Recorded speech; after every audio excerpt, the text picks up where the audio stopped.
আসসালামু আলাইকুম। আমি আজকে নিয়ে এসেছি একটা স্ন্যাক্স রেসিপি, চটপট বানানো খুবই সহজ, খেতে দুর্দান্ত হয়।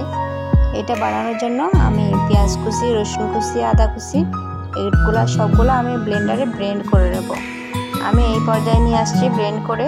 এখন আমি ধনিয়া পাতা, কাঁচামরিচ কুচি করে নেব। কুচি করে ব্লেন্ডারে দিলে তাড়াতাড়ি হয়ে যায়, না হলে কিছু সোপড়া থেকে যায়। সেই জন্য এগুলো সব একসাথে দিয়ে ব্লেন্ডারে ব্লেন্ড করে নেব।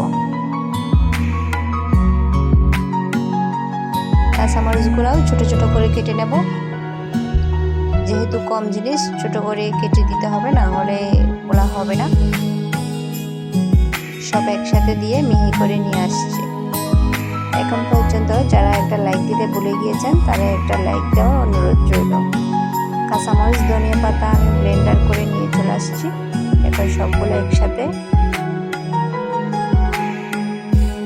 অল্প অল্প এখানে ময়দা দিয়ে দেব।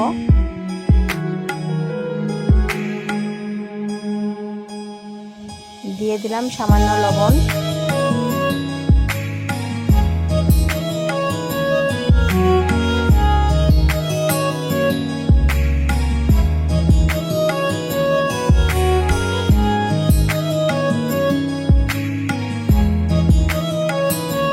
সবগুলো একসাথে মিক্স করে নেব।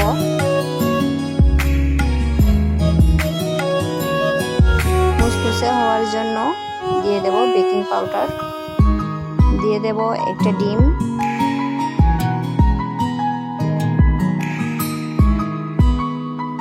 সবগুলো একসাথে মথে নেব। মথে একটা ডো তৈরি করব। এখানে আমি আরও কিছু ময়দা দিয়ে দিচ্ছি, যেহেতু এখানে একটু বেশি নরম হয়ে যাচ্ছে, সেজন্য কিছু ময়দা দিচ্ছি। সবগুলো একসাথে মেখে নেব।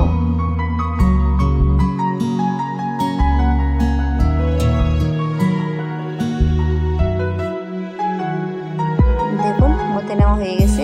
এই পর্যায়ে চলে আসছে ডোটা। কোনো রেস্টে রাখতে হবে না। এভাবে আমি অল্প অল্প করে ময়দা দিয়ে বড় একটা রুটি তৈরি করব।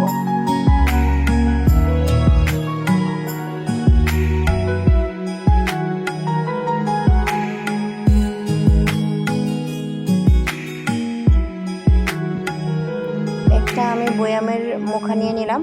আমি সবগুলো একটা শেপ দিয়ে দেবো, নাহলে এবড়া বড় ছোটো হয়ে যাবে। একই সাইজে হওয়ার জন্য আমি একটা মুখা নিয়ে নিলাম। এই মুখাটা দিয়ে আমি সবগুলো এক সাইজের করে নেব।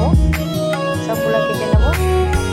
কেটে নেওয়া হয়ে গেলে বাড়তি অংশটাকে আমি ফেলে দেবো না। বাড়তি অংশগুলো যেগুলো সাইডে সাইডে রয়ে গেছে, এগুলাকে আমি আবার এরকম বড় রুটি করে এইভাবেই কেটে নেব।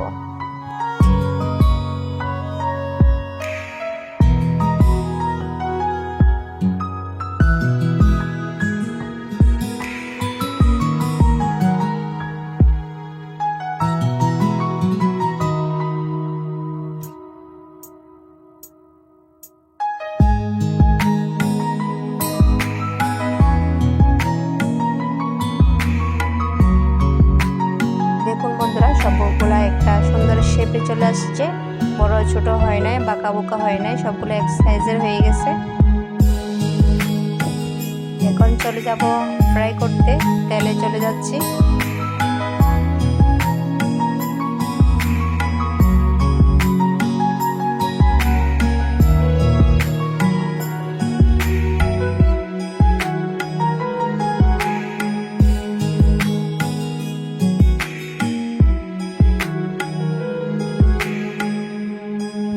একটা হাঁড়িতে আমি তেল বসিয়ে দিয়েছি। এখানে তেলটা গরম হয়েছে কিনা দেখার জন্য ছোট করে আমি একটা ডো নিয়ে দিলাম। ডোটা যদি গরম হয়ে যায়, লালচে যায় বা ফুলে ওঠে, মনে করবো যে তেলটা ভালোভাবে গরম হয়ে গেছে। এখন আমি দিয়ে দিলাম একটা। আর পিঠার উপর থেকে যদি একটু একটু করে তেল দেওয়া যায়, তাহলে পিঠাটা ভালো ফুলবে, পিঠাটা দেখতে সুন্দর লাগে। দেওয়ার সাথে সাথে দেখুন ফুলে যাচ্ছে, একদম ডাবল হয়ে যাচ্ছে, ফুলে ফুলে দেখতেই ভালো লাগতেছে। তেল দিতেই ফুলে উঠতেছে। আমি একটা দিতে থাকবো। সবগুলো আমি দিয়ে ভেজে নেব। আমার ভিডিওটা কে কোথা থেকে দেখতেছেন কমেন্টে জানাবেন। আমার ভিডিওটা কত দূর গিয়েছে এটা আমার দেখতে ভালো লাগবে। কে কোথা থেকে দেখতেছেন এবং ভালো খারাপ আমাকে কমেন্টে জানাবেন। আপনাদের লাইক কমেন্ট আমার ভিডিও বানাতে আগ্রহ বাড়ায়। এই নাস্তাটা বাসায় একবার হলে বানিয়ে দেখবেন, ট্রাই করবেন কেমন হয়েছে। আমার তো অনেক ভালো লাগছে। আমার ফুল ভিডিওতে সাথে থাকার জন্য অসংখ্য ধন্যবাদ সবাইকে। সবার সুস্থতা কামনা করে আজকের মতো এখানে বিদায় নিলাম। ধন্যবাদ। আল্লাহ হাফেজ।